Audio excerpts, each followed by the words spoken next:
Hey, Dog Nation, it's Brandon Adams, the host of DawgNation Daily, the daily podcast for Georgia Bulldogs fans presented by Marco's Pizza. We are absolutely loaded on today's show. Coming up later on, former Georgia great John Stinchcomb, my guest tonight, the Marlows big game preview at the Marlows in Brookhaven. He's going to be with us to give us a taste of what the conversation is going to be like tonight. Also, speaking of Marlows, Jeff Sintella is here as well for our regular Tuesday edition of the Marlows Tavern Tell-All. We'll get a lot of info from Jeff. Some of that related to the freshmen who have been playing for Georgia, who might need to play more, and also a follow-up here on John Emery Jr., the five-star running back, because Jeff had some really good stuff on that on Friday afternoon at DawgNation.com that I hope you had a chance to see. There is hype building for the Georgia-Kentucky game. We will talk about that, and we will continue to have some fun at the expense of those lousy, stinking Gators, who seem to have gotten a little lousier and a little more stinky on the heels of the loss to Georgia on Saturday. We'll give you all the details on that as well, as DawgNation Daily, presented by Marco's Pizza, begins right now.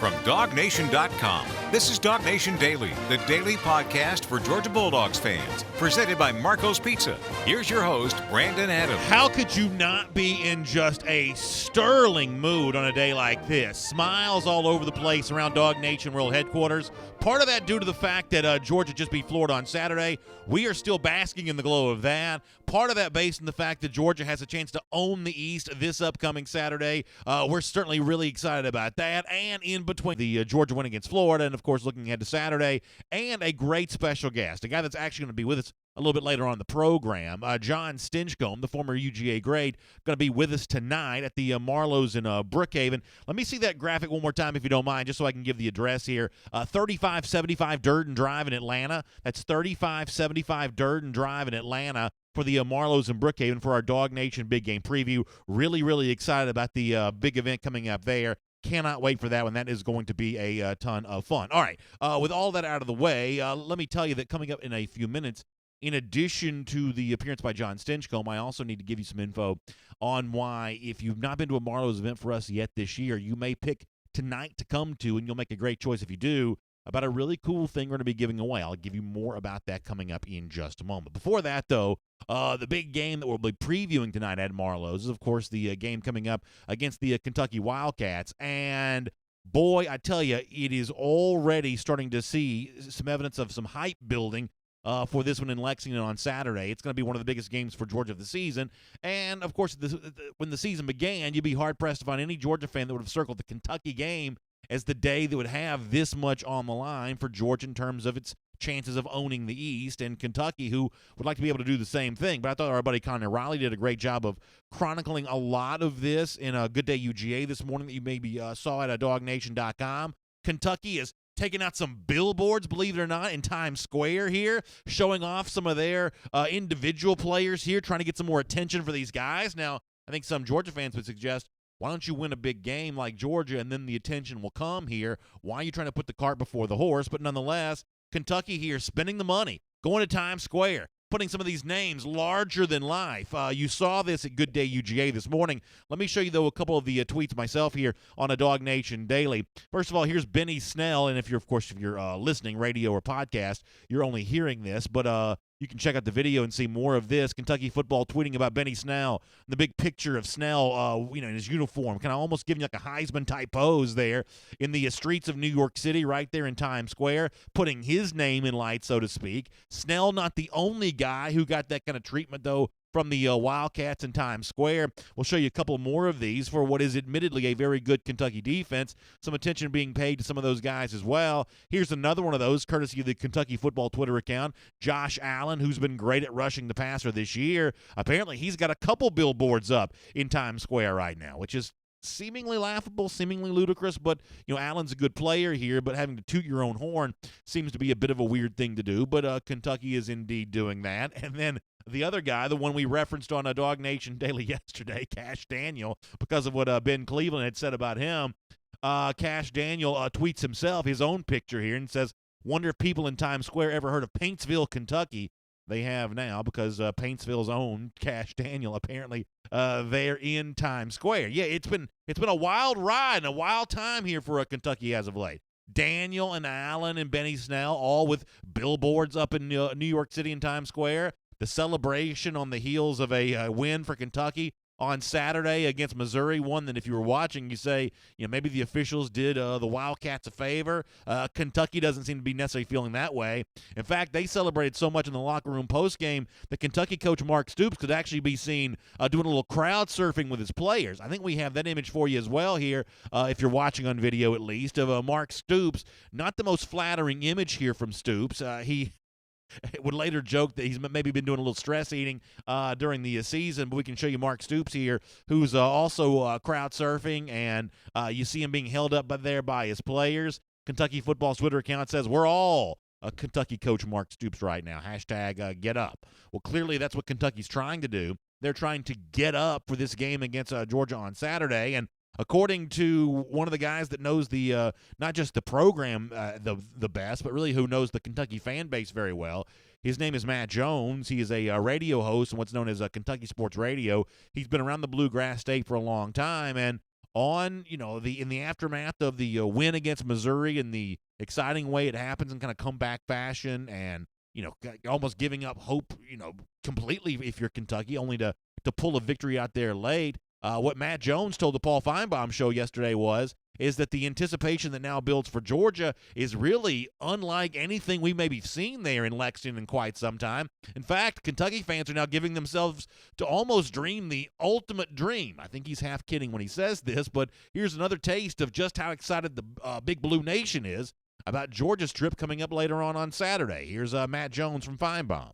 When you win in a game improbably, and especially a game where you probably didn't deserve to win, sometimes that makes it feel even better. So you got Kentucky fans losing their mind. They're already figuring out how much they're going to beat Alabama by in the SEC championship game. So it's a lot of fun around here. Like I said, I think he's half kidding when he says that Kentucky fans are already figuring out how many points that Kentucky's going to beat Alabama in the SEC championship game. At least I hope he is. I believe that he probably is. But nonetheless, kind of an interesting line there from Matt Jones about what is going to happen for Georgia on Saturday. And obviously, Georgia has been in these kinds of games a lot over the last few years, a couple times already this season. One against LSU, which the Dogs admittedly did not handle the environment particularly well, and then last week against Florida, where Georgia did rise to the occasion, maybe leaning on its experience in big games at the expense of Florida there. So Kentucky's going to try to create a big atmosphere, but it's an atmosphere that Georgia may actually be more comfortable in than the home team will be in Kentucky. After all, these kinds of moments are just few and far between in Lexington. However, when you really think about the challenge of playing at Kentucky, the issue here for Georgia might not necessarily be the intensity of the crowd, the excitement, about what's at stake here, the winner going to actually, claim the SEC East, or as we say around here, own the East. That may not be the biggest issue. The biggest issue may be, for as much hype as Kentucky's tried to create for itself with the Times Square billboards and Mark Stoops crowd surfing and all the other stuff on the Feinbaum show and everywhere else, the legitimate truth is the Kentucky defense actually is really good. I mean, I love the stats. Y'all know that. And, when you dive deep into the stats for Kentucky, one of the things you see is this is truly a legitimate defense. When Kirby Smart spoke to the media yesterday, he acknowledged that this is an experienced defense, a lot of seniors here, and when you've got guys like this who've been around for a while, the recipe for success is usually going to be found. Here is Kirby Smart giving some credit and respect to what Kentucky's going to be able to do defensively against Georgia on Saturday. They play complementary defense. They're on the same page at all times. You don't see busts. They understand where each guy is. They leverage the ball well. They tackle well. They're extremely long in the secondary. They've got 6'2", 6'3" corners that are good tacklers. They got good safeties. Got big men up front, which is built for the kind of defense they play. And they've obviously got one of the best pass rushers in the country. They do a tremendous job of playing team defense. They're very organized, disciplined.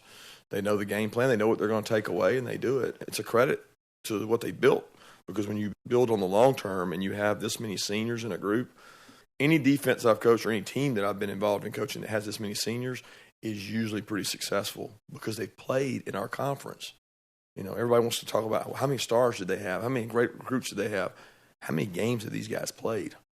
Pretty successful when you play that many games.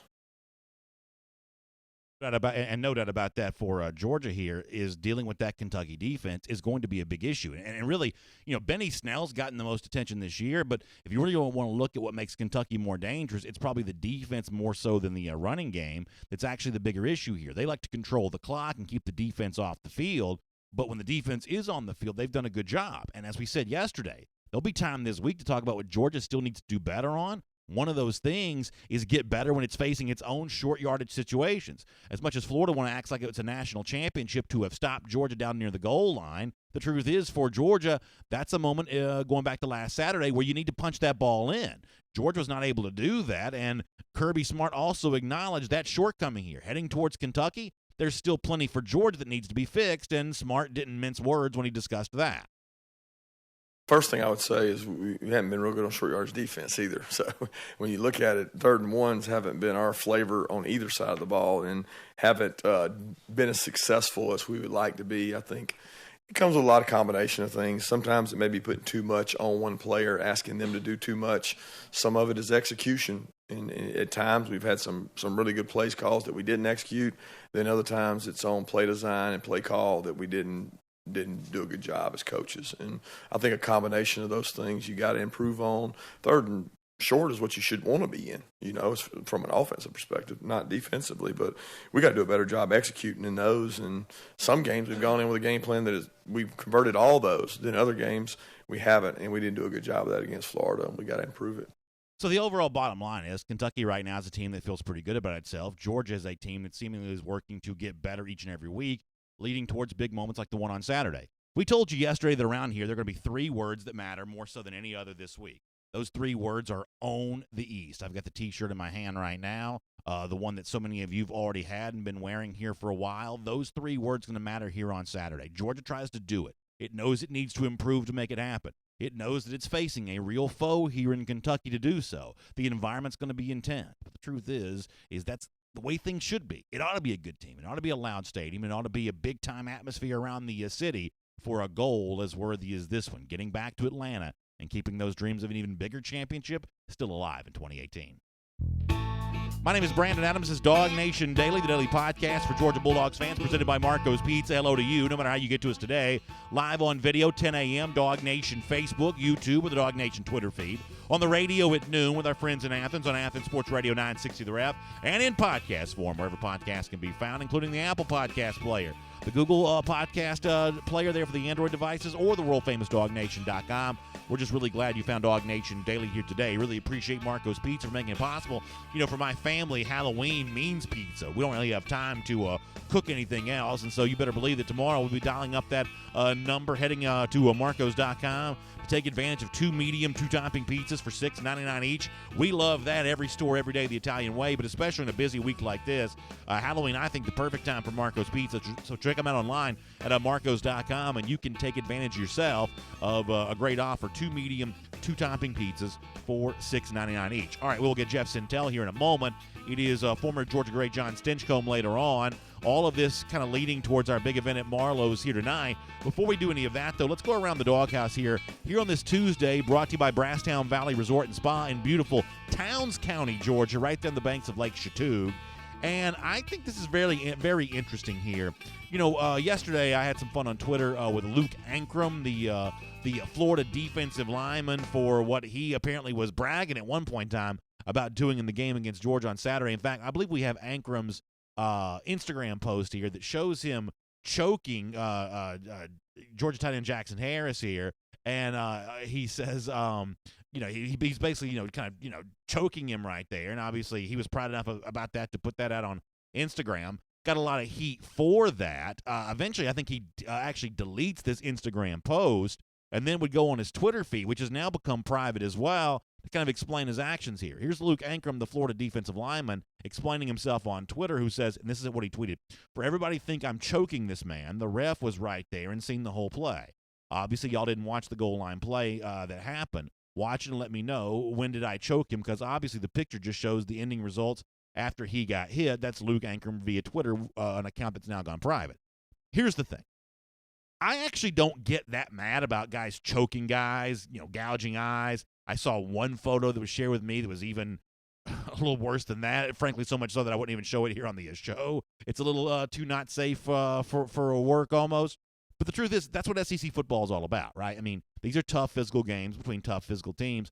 I ain't mad at Florida for playing rough here. What I think is an absolute joke is the fact that it's celebrated after the fact in a game they lost by 19 points. This is what losers do. They brag about inconsequential stuff. And no matter what Ankrum wants to say here, it came across on Instagram as if he was bragging about this in a game in which Florida got beat all the way back to Gainesville in. So it's another reason why being a Gator hater is so much fun, because Florida, in moments like this, gives you so many reasons to hate. So that's one of the reasons. Luke Ankrum and everybody else, while we do our Gator Hater Updater here on DawgNation Daily, so we can remind them of exactly where things stand in this rivalry. In fact, it's time to do that right now. Gator Hater Updater, I am proud to let you know that it has now been 731 days since Florida has beaten Georgia. It's been 731 days since any Georgia fan has had to listen to anything from any Florida fan. We think that number is going to keep going up for years and years to come. It's our Around the Doghouse here, brought to you by Brasstown Valley Resort and Spa. And, of course, the cooler temperatures are here, which means it's a great time to get over to the banks of Lake Chautauqua in beautiful Brasstown Valley Resort and Spa. Enjoy the leaves as they change color. And don't forget, there's a great offer right now, a special discount for DawgNation Daily listeners and viewers. You can get 20% off any room booked between now and March 31st. Just use the promo code DAWG18. That's all one word, spelled the way it's supposed to be, DAWG18, and you can receive the Brasstown Valley DawgNation special. The discount's available all the way up to December 31st. Also, don't forget this. A lot of you get into the doghouse this time of year because you're watching so much football. A great way to get out of the doghouse is to maybe win a great prize here from Brasstown Valley Resort and Spa. It's our Get Out of the Doghouse giveaway. One lucky winner is going to receive a 4-day, 3-night trip for two to Brasstown Valley Resort and Spa, which includes spa treatments, stable rides, 2 rounds of golf, and more. You just simply go to getoutofthedoghouse.com to enter. That website, once again, you can see it on your screen if you're watching, but it's Get Out of the Doghouse. Once again, dog spelled the way it's supposed to be. Getoutofthedoghouse.com, and you can enter for that great Get Out of the Doghouse giveaway. And that's a lot of fun. Good luck to you and all that. And make sure you enjoy Brasstown Valley Resort, this spa, heading towards the winter here. All right, it's John Stinchcomb later on. For now, though, let's turn the page here. Let's talk to Jeff Sentell. Georgia needs some more freshman contributions. Will they get them? And exactly what is going on with John Emery Jr.? Let's find all of that out right now as we welcome in Jeff Sentell. And it's good to have you with us in the program today as well. From Athens and across the SEC or wherever the recruiting trail may lead, here's a DawgNation.com insider. Time for a Marlowe's Tavern Tell-All with Jeff Sentell here on this Tuesday. And speaking of Marlowe's tonight, our Dog Nation Big Game Preview, I told you a moment ago that I'm actually going to make an announcement in a minute about a cool giveaway we're going to do tonight. I don't want to get my T-shirt wires crossed. I just showed you the Own the East T-shirt a moment ago because those are the 3 words that matter this week. Own the East against Kentucky on Saturday. But it's actually a different T-shirt that I'm going to be giving away at a Marlowe's tonight. So stick around for that big announcement coming up. And speaking of Marlowe's, we get our Marlowe's Tavern Tell-All started on this Tuesday. Let me say hello to Jeff Sentell. Jeff, welcome back to our program. Hope you had a great weekend. It was great to see you in both St. Simons and Jacksonville over the course of the weekend. Glad to hear you made it back safely, and welcome to our program here today. Hey, Brandon. Great, man. I would say the voice is probably maybe almost as strong as Ben Cleveland's mending bone right now. Yeah, so I think we're not 100%, but we're getting there. It certainly sounds that way, and I think the comparison to Cleveland there is pretty accurate, and we're glad that you're soldiering through and being a part of what we're doing on our program here today. And, you know, there's a lot of stuff I want to talk to you about coming off of the freshman report that you write every week at DawgNation.com. And that thing has been interesting for me, Jeff, all season long. But as we get towards the real, crunch time of the season, it starts to get even more interesting now because of either guys we're getting contributions from on the Georgia side of things or guys who need to give Georgia more of a contribution. Here's where I think things start to get really interesting. So let me do a few questions off the top here for our Marlowe's Tavern Tell-All on that subject. Let me start with a name that we actually haven't mentioned that much this week on the show, believe it or not. And that's Justin Fields. He did not play at all on Saturday. And the one thing, Jeff, I've cautioned my audience, at least on video, when we take our comments towards the end of the show, is to not be so quick to assume that now this story is over, that Fields is not a player that's going to play. He didn't play on Saturday, but I'm not closing the door on anything else in the future for a variety of reasons here. I mean, where do you think things stand right now between Fields and Georgia on the heels of him not playing at all for the first time this season? Yeah, that was interesting. That was the first time Fields got a DNP. But he has started, and he has made his impact in certain select games this year. I think the main thing there for Georgia with Florida is they just needed the type of effort, the all-around effort, kind of command of the whole entire Georgia offense, run game, throw game, checks, protections, audibles, that Jake Fromm was able to provide. And I know that Justin Fields' question is always going to be there, and that's because he's such a strong player, such a talented player. But I think what Kirby Smart said during his press conferences regarding Justin, I think that deserves to be the matter of record right now, which is Justin's made a lot of strides. Justin's gotten a lot better. He's improved a lot over the last 2 or 3 weeks, gotten a lot of reps. But right now, Georgia has 2 good quarterbacks, and no matter what anything that needs to be said about Jake Fromm, that was definitely one of his best performances of his career, maybe at the most pressure-packed point of his career, outside of the Rose Bowl, outside of the SEC championship game, and outside of the national championship game against Alabama. And I think that's that bulk of experience carrying the load for Georgia that still keeps Justin Fields as QB, that keeps Justin Fields as QB2 for Georgia. And the last thing I'll say here is simply this. I know this point gets bantered around a lot, but Trevor Lawrence had to beat out Kelly Bryant. Tua Tagovailoa had to beat out Jalen Hurts. Justin Fields, probably every bit as talented as both Lawrence and Tagovailoa, has to beat out Jake Fromm, which is clearly the most talented and experienced passer among those 3 guys that these hard-charging freshmen or young talents are trying to earn playing time from. Let me play devil's advocate on that point for a minute because I think most of what you say there is absolutely spot on. But the one thing a lot of Georgia fans are going to say is when you go down to that goal line situation where Georgia ran, I believe it was 7 plays, doesn't get in, at least on a touchdown, only one of those was a pass play. We've seen Justin Fields come in and run, read option stuff, be a running quarterback. Why not Fields right there? I mean, the only pass attempt that's tried is actually a pretty low percentage pass. Even if Aaron Rodgers is throwing that ball, the chances of success on that aren't nearly as great as running from down near the goal line. Georgia's banged up with its offensive line. Another weapon with his legs might be a valuable tool. Fields has played in every game this season. Why not play him right there in a moment when he probably is a more valuable weapon than Fromm because of the fact that's running territory, not throwing territory? Great point there, Brandon. That's one of those that definitely deserves the debate, the fencing match, so to speak. I've got a couple theories on that. Number one, if you saw earlier in the game, and then later on in the game, you saw Kirby Smart. I'll give 3 answers. Number one, where they go for the field goal with 6 seconds left and timeouts in the first half. Number 2 is when they decide to punt it from the 37-yard line. Excuse me. It just clearly seemed to me that Kirby Smart was protecting points, protecting the right to kick a field goal. That's one thing that maybe Jake Fromm will give you a better read at. Number 2, maybe Justin Fields isn't as good at that jump pass, which is what Tim Tebow made famous when he was understudy to Chris Leak as he was coming up. The final thing I might say there, Brandon, is just simply Georgia has a stack of plays that it feels it would work best in that situation. Bringing Justin Fields in and taking Jake Fromm out weren't high enough on the pecking order for them to call one of those options.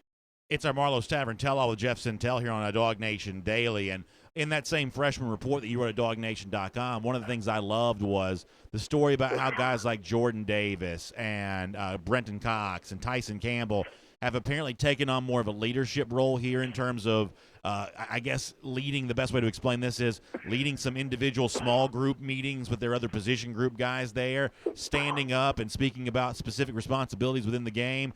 Davis has only been playing only recently a whole lot more. Tyson Campbell has been somewhat maligned at times for his play, but he clearly is seemingly taking on a big role behind the scenes. And obviously people have great expectations for Brenton Cox's future. Jeff, as a fan of Georgia, I take it as great news that Campbell, Cox, and Davis, in their own way here, are starting to speak up more and have the look more of leaders, because I think all three of these guys in a Georgia uniform have very bright futures. Yeah, I think the main thing that needs to be said there, Brandon, is simply those guys those guys are all going to be leading those defensive meetings and be stalwarts in the program for at least 2 more seasons after that. They're being placed into positions where freshmen that are on top 10 teams are not normally expected to be in the SEC. And I thought it was a very funny story, and I thought it was a very human story, how Kirby Smart kind of deadpanned, or maybe matter-of-factly said he was about to have a heart attack in the back of the room because the 3 guys that Mel Tucker called upon to kind of set the course for a lot of defensive strategy for the team heading into that showdown in Florida were 3 guys who were still trying to make sure they look cool for their homecoming pictures on Instagram back in high school a year ago. Yeah, I think that's absolutely right, Jeff. That's a really nice thing to think about. And I've got actually some more freshmen I want to ask you about here coming up in just a moment. Let me take a minute, though, while we're doing that to remind you it's our Marlowe's Tavern Tell-All, and here on DawgNation Daily, we're excited about being at Marlowe's tonight, Marlowe's in Brookhaven, for our big game preview. The great former Georgia offensive lineman John Stinchcomb going to be a part of that. It's going to be a lot of fun, and I told you I've got a giveaway that I'm going to do tonight, and I know that Georgia coaches and players can't be looking ahead to any game beyond Kentucky on Saturday, but I am also aware that for us, this will be our last public gathering here before the Auburn game next week. Many of you have got some Auburn folks leading into next week. You want to remind about what happened in the SEC Championship game a year ago, the game we called DawgNation Retaliation. We had some fun last December at Gus Malzahn's expense over that when Georgia won 28-7 and worked its way back into the college football playoff as an SEC champion. DawgNation Retaliation, one of the most fun things to happen in the 2017 season. We're going to honor that tonight in our public gathering before the Auburn game next week. So if you come to the Marlowe's in Brookhaven tonight while supplies last, we're going to give away as many DawgNation Retaliation T-shirts as we can. So please come by and see us. Hang out with John Stinchcomb, talk a little Georgia football with us, and you could also walk out there with a free DawgNation Retaliation T-shirt. We're giving those away tonight as a part of our Marlowe's Big Game Preview at the Marlowe's in Brookhaven. That's going to be a great, great event and a great, great time. Jeff, let me get back to our conversation with you about some of these freshmen.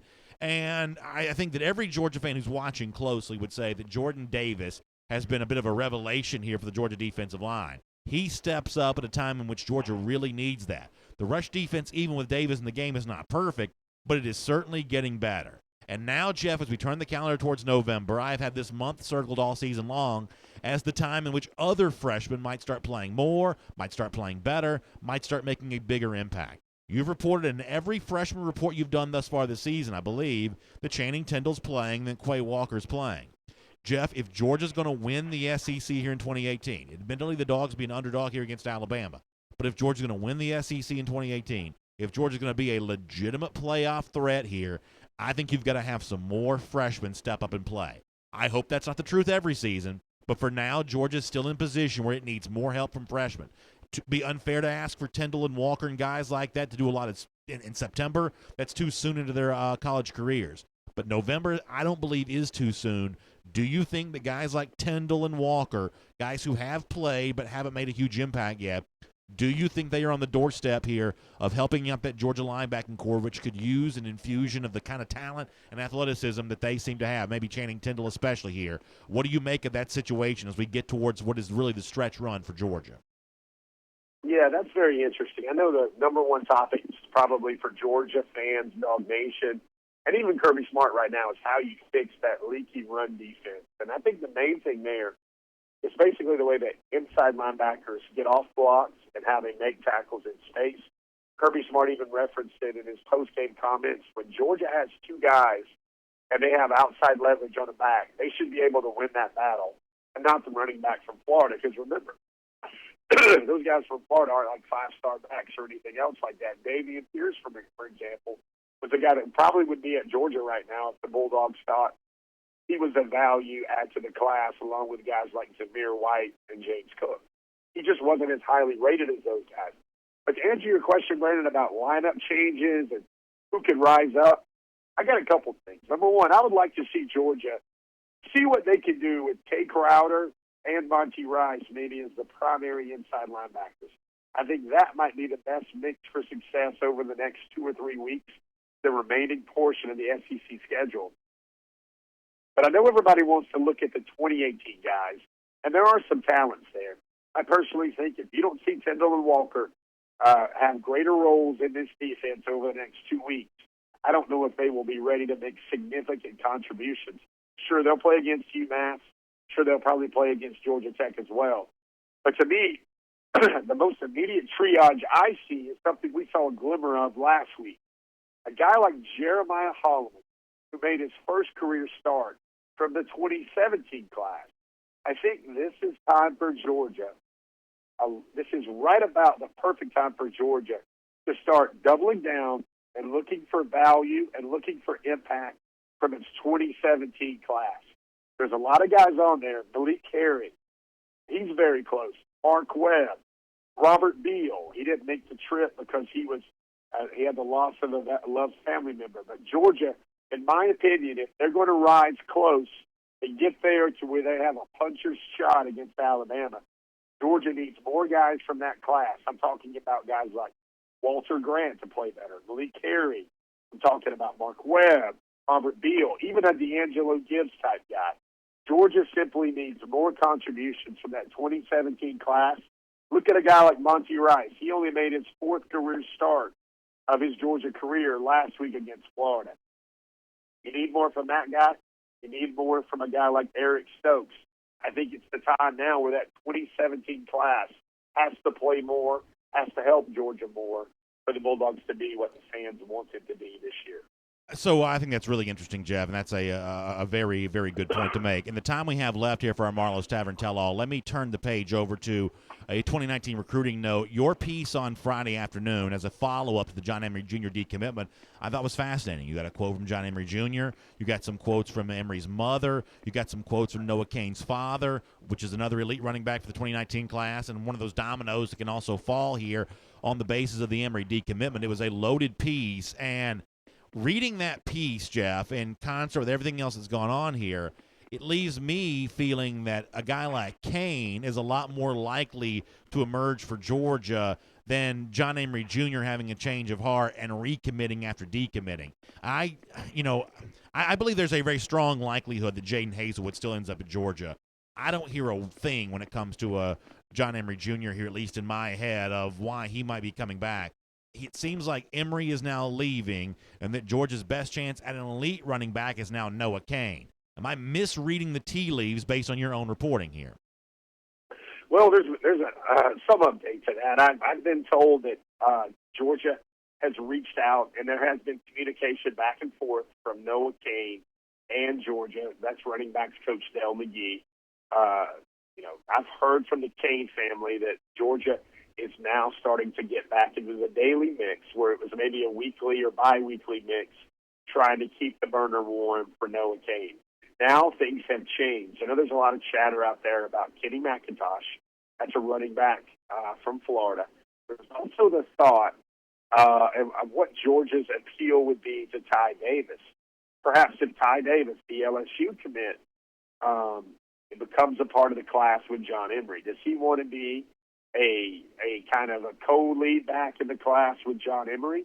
Or does he want to maybe look at the chance at Georgia again, where he could be the featured back and the marquee back in the class at Georgia for 2019? Again, Davis doesn't want to be the bell cow. He doesn't want 20, 25 carries a game. He wants to be a strong part of a strong stable of backs.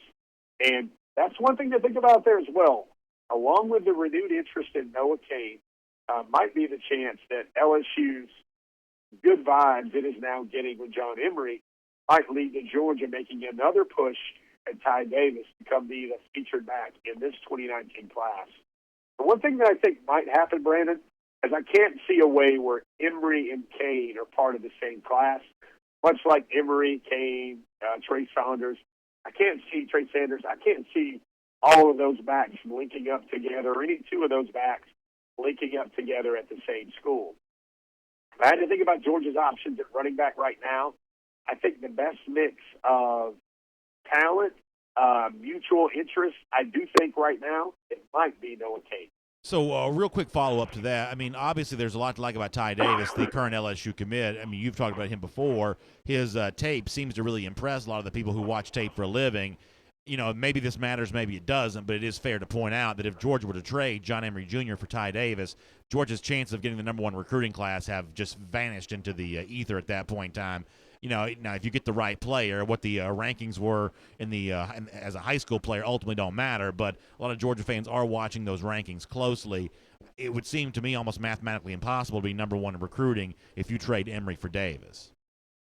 Well, no, you could look at other wins across the board. Certain 5-star offensive linemen might come into the fold. Maybe a 5-star inside linebacker might come into the fold. Maybe a near 5-star at quarterback might come into the fold as well. I think there's still some potential, and maybe not with Ty Davis as a swap. And I'm glad you came back to that point because I don't want our audience to think, oh wow, Georgia's just going to go all in for Ty Davis, and Ty Davis will take the chance to be the number 1 guy in this class and the only guy in this class. He will jump at that rather than the chance to stay home and play for LSU. I think that's a really cozy fit right there for Ty Davis and LSU. And I think that maybe if Georgia's still seeking the number 1 ranking, I think the dip from the number 2 running back overall to maybe down to the number 6 running back overall might be the better thing in terms of overall rankings and things of that nature. I think right now Georgia's going to do a lot of things with its class in finishing out its class. There's talk, I'm sure we'll discuss later, about a second quarterback, maybe what Georgia does outside of Jaden Hazelwood at the wide receiver spot, and then what also Georgia can do, because if I know our audience and I know our fans, they look at that front 7 and they look at the defensive line especially, and they wonder what else Georgia can get along the defensive line to look even stouter up front in the 2019 class. Jeff, it's great stuff. We appreciate you being here, part of our Marlowe's Tavern Tell-All. Of course, if you're not a Marlowe's insider, become one right now by texting the word Marlowe's, Marlows, to 24242. You can be a Marlowe's Tavern insider with us. And, of course, we'll see you tonight. Marlowe's DawgNation Big Game Preview, myself and the former Georgia great John Stinchcomb. It starts at 6. I've got DawgNation Retaliation T-shirts to give away. It's going to be a fun night, 6 p.m. tonight. It's 3575 Durden Drive in Atlanta. 3575 Durden Drive for our Marlowe's Brookhaven location for the DawgNation Big Game Preview. Jeff, good to have you with us here on our Marlowe's Tavern Tell-All. We will look forward to speaking to you very soon. All right, guys. Have yourself a good week. Let's take a look around the rest of the league. This is SEC Through. All right, couple things I want to get to off what Jeff said there, and then we'll move on with our SEC Through after that. First of all, here's this. You know, Jeff talks a lot about the 2017 class there, and I asked him about the 2018 guys. I'm a big believer that when you want to improve performance, and right now Georgia needs to, Kirby Smart's been very honest about that, but improving performance requires better personnel. You can't wave a magic wand and get guys just to start playing better. With all due respect, they're already trying as hard as they possibly can. If you want to improve performance, you got to have better personnel to do so. And you know, I said, well, you know, if Georgia's going to be back to that SEC championship level here by the end of the season, it may require some 2018 linebackers emerging, stepping into the spot here and coming on big. And I thought that Jeff had a very interesting response to that. You may have heard that. He said, hold on, BA, now. You'll talk about the 2018s, but don't forget these 2017s as well. Number 3 class in the country from 2017. J.J. Holloman here in his second year in the program is suddenly – we talked about him on our comment section on video yesterday. He's becoming a big-time guy for this Georgia offense. Are there defensive examples of that? Mark Webb as an extra defensive back on the field. Jeff mentioned Robert Beal, who unfortunately could not be with Georgia for the Florida game, but was a big part of the LSU game, at least recording a sack anyway. I think that's a really interesting note to get from Jeff there, and it's something worth thinking about. One more quick point to make here on what we just talked to Jeff about. Involves the running back position and how quickly things can change in the world of football. You know, during this most recent offseason, spring and summer, we talked all the time, at least many of you brought up to me, that Georgia had too many running backs. And now you may blink your eye and suddenly Georgia goes from having supposedly too many to not enough. What if Elijah Holyfield goes to the NFL this year? He could. What if Brian Harrion makes a choice to make a similar decision? That choice is available to him. Hopefully neither one of those guys choose to leave, but they could choose to leave. You know, DeAndre Swift, obviously when he's been healthy, he's looked great this season. we still don't know about James Cook. Georgia could go from a situation, and obviously we have, great hopes that Zamir White recovers from injury, but we don't fully know how that's going to play out yet either. There are a lot of unknowns for Georgia at the running back position. It's really funny how Georgia can go from seemingly having too many to seemingly not having enough. That could happen here, which makes recruiting the 2019 running back position all of a sudden one of the more important storylines for this upcoming class, and I don't know that many of us were thinking about that. As we transition here to our SEC through, let me remind you that MyBookie is the only sports book here that DawgNation Daily would recommend. And the reason why we do so is because they're known for the fast, no-hassle payout when you win.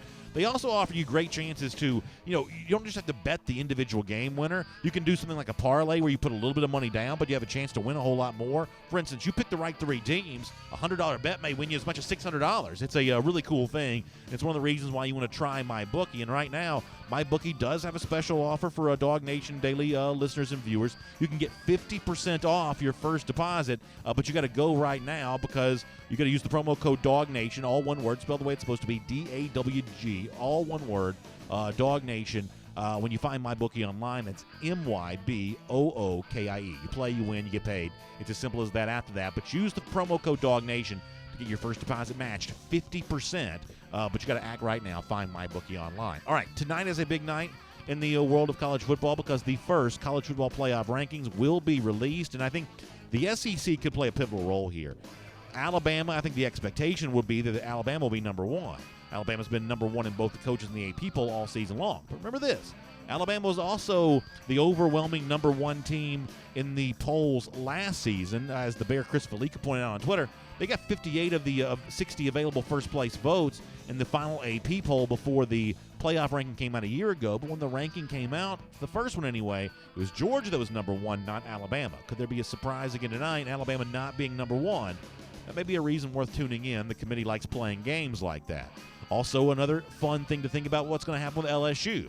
I have suggested that I believe that LSU is actually going to be number 2 in the country tonight, ahead of Clemson. Now, I could end up being wrong on this, but a team like LSU, as a way of maybe hyping the upcoming game on Saturday against Alabama, I think we've seen stranger things from the committee than that.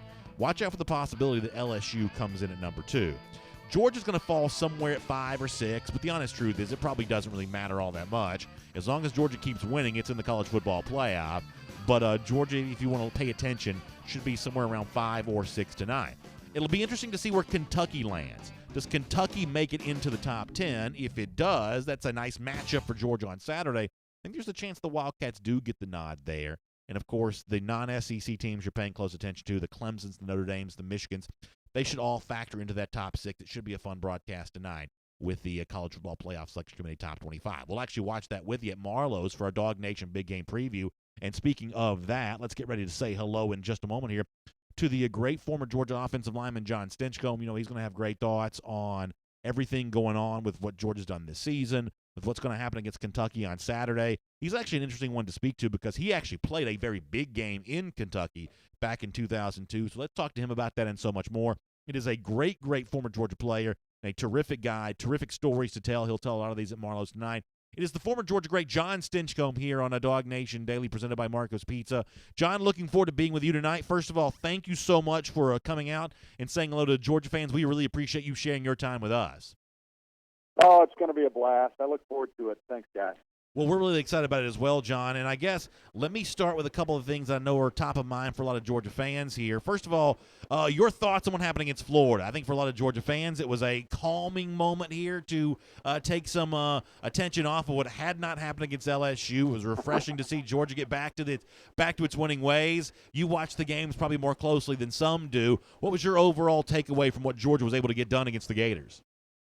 Well, we're back on track. I think there were so many questions after the LSU game, and you come in for a top 10 battle against the SEC opponent that there's so much disdain for that you hope for a great performance, and I think that's what we saw on both sides. I mean, there's still things that cause a little bit of concern anytime you have 6 plays inside the 5-yard line after a turnover and you can't punch it in for a touchdown. I mean, that's not great, but let's not dwell on the negative. The positive is put up 36 and your defense performs really well and creates numerous turnovers, and you get excited about the potential for this team.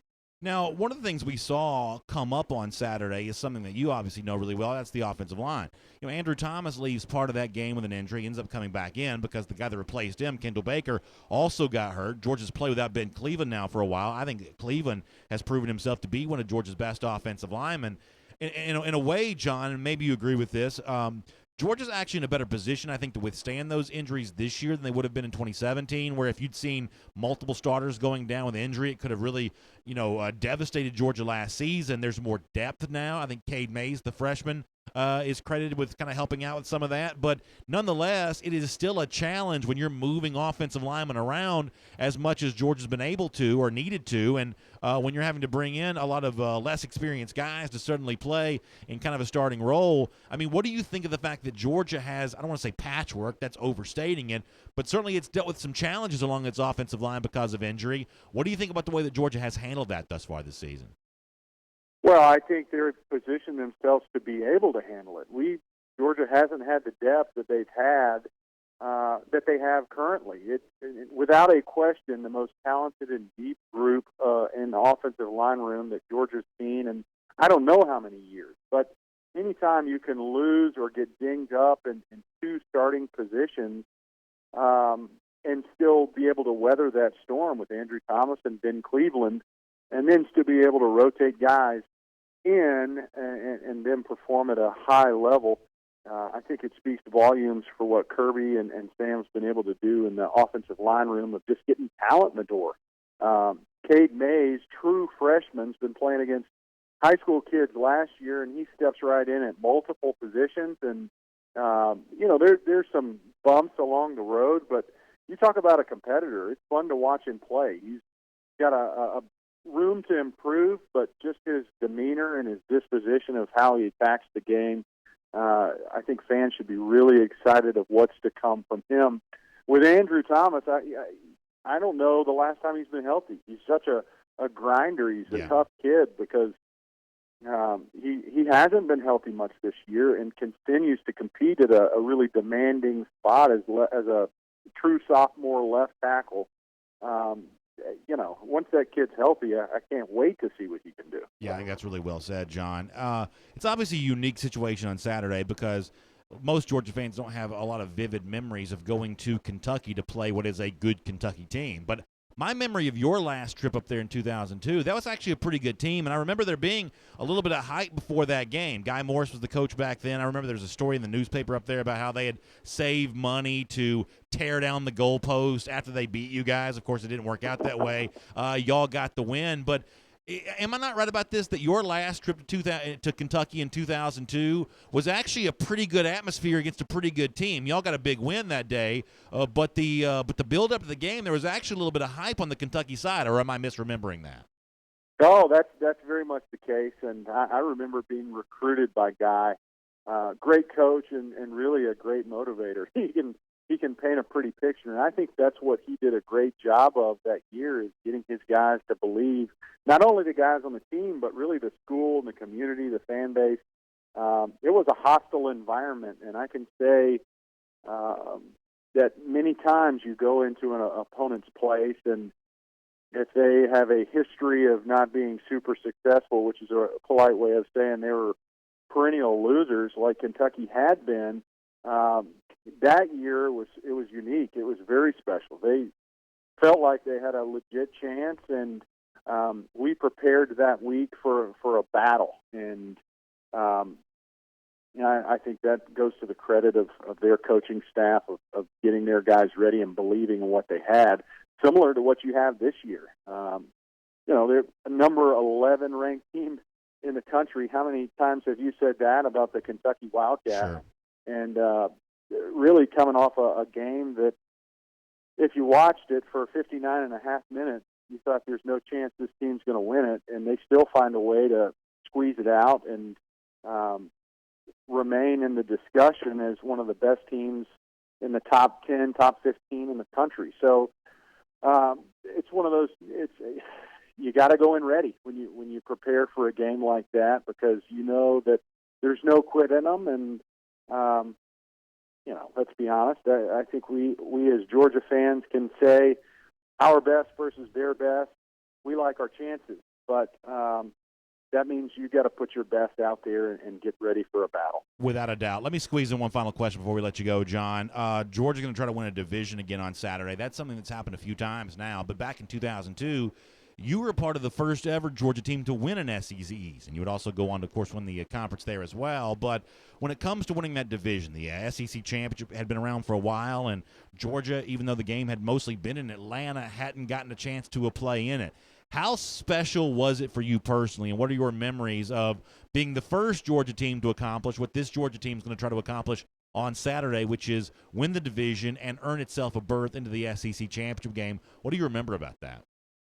Well, I remember it being, we talked about the glass ceiling that existed. Nothing tangible, but for 20 years, for whatever reason, Georgia wasn't able to represent the East and go back to a SEC championship and reclaim the title. So what I remember most is we had a special group of guys that bought in, some wonderful senior leadership, Boss Bailey, Tony Gilbert, Terrence Edwards, and we just had some special guys. Obviously, there's a lot of talent in the room, but it takes a lot for a program to feel like they're wandering in and purposefully venturing into some uncharted territory for a program that hasn't been back to the top in 20 years.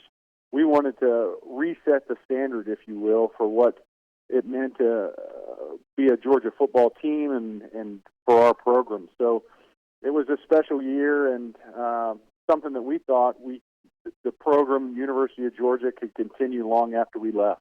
Well, John, I can't wait to hear more of those stories tonight for Marlowe's big game preview there at the Marlowe's in Brookhaven. You are a great, great guest to have on hand tonight. I know a lot of Dog Nation's really excited about seeing you there. As I said before, thanks for sharing your time with us. We look forward to hanging out here a little bit, and we'll see you a little bit later on tonight. Can't wait to see you at Marlowe's. Looking forward to it. Really good stuff there. I mean, I just love John Stinchcomb, a terrific former player and a guy that, as you can tell there from that conversation, has still such, great memories of his time there at Georgia and such a terrific appreciation for the tremendous privilege it was to be a part of. Really, for those of us who lived through that 2002 season, as he said, it was a shattering of a glass season for the program in many ways. That was such an important time for Georgia that, now Georgia is in an era which it's trying to do even more than what the early 2000s teams did. But you can't discount how important that was to be the first to win an SEC, at least since 1982. To be the first to win a division in the history of that two-division format, the SEC championship game. John was a trailblazer there for that, and he's a huge Georgia fan now. 6 p.m. tonight, Marlowe's in Brookhaven. It is going to be a lot of fun talking about all that and so much more. We'll look forward to seeing you there and seeing you tomorrow on DawgNation Daily. And on video, let's get to a little comments going here. I do have to get off the air close to on time today, and I know I say that every day, but I never actually do. In this case, I really do have to. So we'll got some time to roll through some comments, but we do got to kind of get off here on time. There's a host of people that help me do this show every day, and I need to at times be helpful to them by letting them do something else other than keep this show on the air. So today is an example of that, but that doesn't mean we don't have a lot of time to really rock and roll here. And I'm going to start on YouTube if you don't mind. Get some YouTube comments and then kind of just get going. And by the way, I mean, how excited are you about Georgia, Kentucky right now? When was the last time that was the case? Really excited about that. By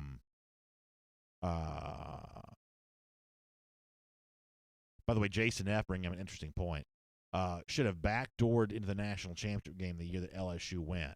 Jason, I will say that the 2007 season, and if you're not a Georgia fan, you're watching right now, this is probably a little bit of a homer take. That's fine. You can think that if you'd like. I just think that Georgia was one of the best teams in the country that year. And I thought that Georgia got royally screwed by, first of all, ESPN, because Georgia had been number 3? The top 2 teams lost, or maybe Georgia was number 4, and the top 3, I forget the overall specifics, but Georgia should have moved in the top 2 on the basis of the way the regular season ended. And if you're a Georgia fan that night, it's West Virginia losing as an example of this. There's this huge excitement among Dog Nation that Georgia had worked its way into the top 2 and was going to get a chance to play for the BCS championship. But then the ESPN folks go on TV that night, and there's this campaign of, well, should you play for a BCS national championship if you didn't win your division, if you didn't win your conference? Should you be in there and doing that? Now, forget for a second that 4 years later they had no problem putting both Alabama and LSU in. In 2007, for Georgia, that was a bridge too far. So you better believe, starting tonight, and my buddy Connor Riley and I, we've talked about this a good bit, there is about to be the nastiest playoff debate. And it's going to start tonight, and for the most part, the first rankings aren't going to matter all that much. But you better believe that around here we are on guard against chicanery, because we think, much like in 2007 there was some chicanery, in 2018 there could be some of the same kind of stuff. I don't believe there was any specific bias against Georgia. I just think that Georgia fell victim to a narrative, and it didn't do enough to fight back against that narrative. In 2018, if one of these narrative waves starts bubbling up, you can bet we're going to fight back against that and give you the ammunition to do much the same thing.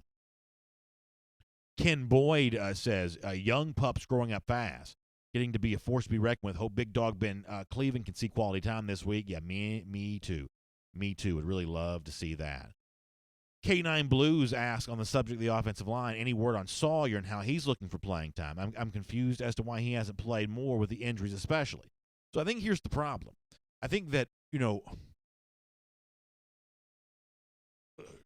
you look at who's played, yes, Baker's been in the program for a long time, but Baker's also more of a true tackle. I mean, no one's ever really considered Salyer a tackle. I think he practiced some at tackle based on one of those reports at DawgNation at one point in time. But Jamari Salyer's not really a tackle. He's an interior offensive lineman.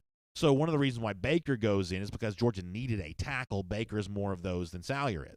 And in terms of the other guys who have played over Salyer from the 2018 class, they were both, early enrollees.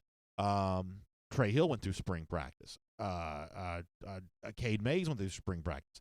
The day before the national championship game, I went to Athens for that practice that day, and Cade Mays is going through work with the offensive line then. So Cade Mays, in a weird way, was actually practicing with Georgia in January. That's a long time to be on campus. And what really kind of stinks for Jamari and those who would love to see Jamari in the game is, this doesn't stink for Georgia. This is good news for Georgia. But if you want to see more Jamari Salyer, what's the tough thing for him is, as Mays gets into games, experience becomes sort of a compound interest deal here, where you were good enough to play, and then once you play, you get better fast because of the experience you get. So Mays has now not only been at practice longer, a little bit of a head start on Salyer, but he's also gotten this game experience now. And, at this point in time, Cade Mays is just one of Georgia's best offensive linemen. And I believe that Jamari Salyer will be eventually too. I believe that Trey Hill will be eventually too. But as it stands right now, Mays is one of Georgia's best five. And you better believe I've got my eye towards Mays one day maybe at left guard, Ben Cleveland returning at right guard, Andrew Thomas back healthy playing left tackle, Lamont Gilliard at center, and then obviously Isaiah Wilson over on the right side. That is a pretty good-looking offensive line, with no disrespect to any of the other guys. That's a pretty good offensive line. I mean, Mays and Cleveland are street fighters. I mean, you heard what Cleveland said on his Instagram thing about Copenhagen and Red Bull. That's not, Mays and Cleveland are not necessarily the guys that you take home to if your daughter takes home to meet your parents necessarily. But in terms of what's happening down there on the in the line of scrimmage, I can promise you that whatever these Florida guys are bragging about on Instagram doing in the pile on Saturday, Mays, when he's in, Cleveland, had he been in, would be given just as much as they're getting when it comes to stuff like that.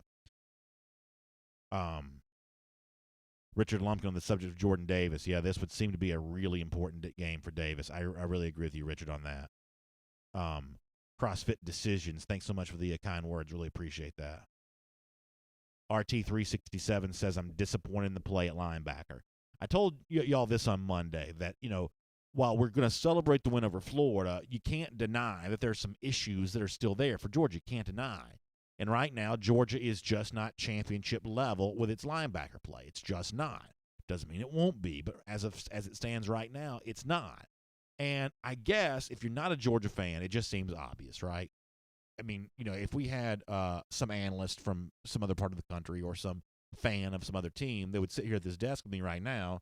Now, they got to give Eddie some room, but if they were sitting here at this desk with me right now, they'd just say, well, you guys lost Roquan Smith. What'd you expect? And maybe it is just that simple, that in a year in which not only did you lose Roquan Smith if you're Georgia, but you also lost Lorenzo Carter, and you also lost Davin Bellamy, guys that were major contributors. These are NFL players. That's just a lot to replace over the course of 1 year. Maybe that just is. It is just truly that simple. But it is important to remember what we've been saying around, which was, Georgia is not playing Alabama this Saturday. If it plays them at all, it'll be in December. Georgia doesn't have to be at its best until then. It's just got to be good enough to beat the teams that it's playing. Georgia was not perfect on Saturday, but it was still good enough to beat Florida relatively easily. Against Kentucky on Saturday, Georgia doesn't have to be as good as the national champion to beat Kentucky on the road. It's got to be good, but it doesn't have to be at its absolute best.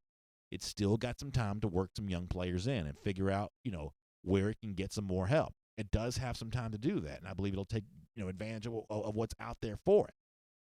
But when you have a real deficiency at performance, you got to have an increase in personnel, and that's exactly what Georgia's looking to do here. Stephen Burton checking in says, great stuff as always, BA. I'm in Indiana. Can't make the Marlows get together. Is there any way I can get a retaliation shirt? I'll pay the shipping. So I don't really quite know where we stand on some of that kind of stuff when it comes to shipping T-shirts. We'll have to see about that. Chuck Scoggin says, isn't it about time to take the blindfold off of Eddie? So I'm a big believer that Eddie's blindfold's going to stay on because it mocks Dan Mullen even more. Plus, I just don't think Eddie's going to look like Eddie once he takes the blindfold off. At that point in time, he just sort of looks like a stuffed animal. Ken Feinberg says, give credit to Florida. They did score more than last year. That's funny, Ken. Good stuff.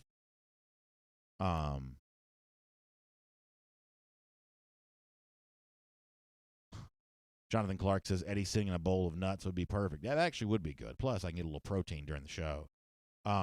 Scott Harris says, BA, how about Notori? Yeah, I probably should have asked Jeff about that. That's my bad. Notori Johnson was seen working at defensive line a little bit at practice yesterday. Ultimately, I just don't believe offensive linemen switch to defensive line very well. I think you've seen defensive linemen do that on the offensive side. There's just not a long list of offensive linemen who find a home at defensive line. I get that Georgia needs to do this from a practice standpoint, but I don't have high hopes that Notori Johnson's going to somehow become a defensive lineman for Georgia, unfortunately. Although I do love Notori as a young man and a player, I hope he finds a home here, but I don't believe it's going to be a defensive line. Hank Watson says, BA, something that hasn't been discussed. Why was Jabari Zuniga able to get in from the right side on every play down at the goal line? We are weak on the right side. Yeah, I mean, listen, I think that what happened down there on that goal line and the big push that Florida's able to get defensively, that wasn't good. There's no doubt that wasn't good, and I'm sure that there's a lot of looking going on as to exactly what happened there. Andre Harris says Warren Sapp went from tight end to defensive tackle in Miami, and he's in the NFL Hall of Fame. Now, hear me what I'm saying. I think you've seen offensive guys go to defense. I don't know how many times you've seen a defense. I'm sorry. No, okay, so you're saying he was a tight end, but tight end's more of a quickness issue, though, right? So if you're playing tight end, you're already quick enough to be a little quicker than the average offensive lineman. But it's the speed with which defensive linemen have to play. I'm sorry, I got my own point confused. But it's the speed with which defensive linemen have to play that makes it very hard for a regular offensive lineman to be able to do it. Tight end going to defensive line may be a little bit different there, but offensive linemen going to defensive line is not quite as easy to pull off. There may be examples that I've either forgotten about, don't know about, or not thinking about right now, but that's a pretty tough choice to be able to make. Although I do, Notori was with us at one of our Marlowe's broadcasts one time. I really got to know him and found him to be a really fun guy, and I'd love for him to find a home at Georgia here. Stan Scarborough says, well, we see Kirby use one of our defensive linemen as a fullback in short yardage. I think the problem with that, Stan, as it stands right now, Georgia doesn't have a lot of defensive linemen, but I would love to see I like fullbacks. I just do. I like offenses that use fullbacks. I guess I'm just an old school guy. Ray Duke says, and this is a good point. When it comes to defensive linemen, BA, you can't be too picky. We need them right now. And, yeah, listen, especially at practice for the kind of scrimmaging Kirby Smart wants to do, you need him just for that alone. Miriam Martin Corbin brings an interesting point, that we could have spread it out at the goal line, and that could have maybe unpacked the box. I think Miriam makes a pretty good point there. Robert Barnes says, don't forget Notori there at Cedar Grove was a beast at the nose guard position in high school. Robert, that's a fair point to bring up, too. J.Y. says, should the choking Gator be suspended? So this is where I'm probably going to disappoint some of y'all. I'm actually not that mad about that. I mean, there's a reason why I'm sitting here talking about football as opposed to being on the field playing football. I don't want to get choked, and I don't want to get my eyes gouged. But, there are a group of guys that don't have a problem with that, and that's what SEC football is mostly made up of. Guys that don't have a problem, in really physical situations like that. Football is not tiddlywinks. What I think is a joke and a total sham is the fact that a lot of these Florida players are bragging about that on the heels of, getting beat to submission by Georgia. That's what's embarrassing. But I'm actually not scandalized by rough and tough stuff down there at the line of scrimmage. I just think that's what happened. But bragging about that when that's the only thing you have to brag about is pretty embarrassing. All right, we got to get ready to go. By the way, a lot of y'all mentioning Ty Middlebrook and some of the other folks on Facebook about, guys like Devontae Wyatt and Isaiah Wilson, people like that who've actually played other positions in high school. One day we should just get some of that film out and just watch all these big linemen playing their various positions in high school. That'd actually be a pretty funny thing to a pretty funny thing to see. Rick Martin also brings up a good point too, that the Florida guy was talking about choking a dog or whatever, and Rick Martin says he's going to be in more trouble with PETA than he's going to be with Georgia fans. In a weird way, I kind of thought the same thing about that. I think you're exactly right. All right. Jeff Hensley says the bragging on social media crosses the line. Yeah, listen, if you win, brag all you want. But if you lose, don't brag about anything. I mean, it's just Bush League. It's total Bush League stuff. And, I mean, what would you expect at this point in time? But anyway, we are really, really glad that you were with us. We got to go. We got a busy day coming up here.